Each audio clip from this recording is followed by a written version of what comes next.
to solve the absolute value of 7 minus 4u is greater than or equal to negative 3. Now, for the keen observer, you may pick up that absolute value is always positive, and positive numbers are always greater than negative numbers. So we can just determine right away this is going to equal D, all real numbers, because whatever value you put in here, it's going to be positive, and positive will always be greater than negative. But if we didn't pick up on that, what would the algebra look like?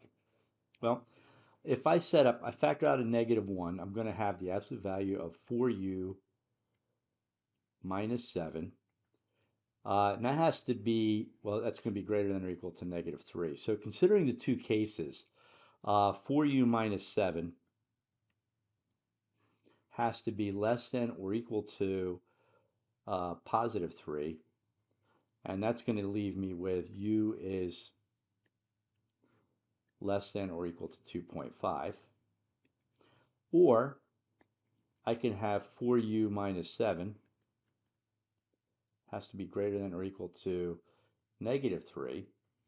And that happens when u is greater than, sorry, I have a problem with my pen here, there we go, greater than or equal to 1. So I have these two scenarios. U has to be less than or equal to -5, or u has to be greater than 1. And it's or. So if I look on a number line, and here's 1, and here's 2.5, okay, u has to be greater than or equal to 1. Or u has to be less than or equal to 2.5. And since either has to be true, it's either one or the other, you see it covers every possible real number from negative infinity to positive infinity because there's an overlap here. It's not like your typical graph where you have a gap in between where there's a region of numbers that don't satisfy the inequality. Every number satisfies the inequality. So this is true for all real numbers.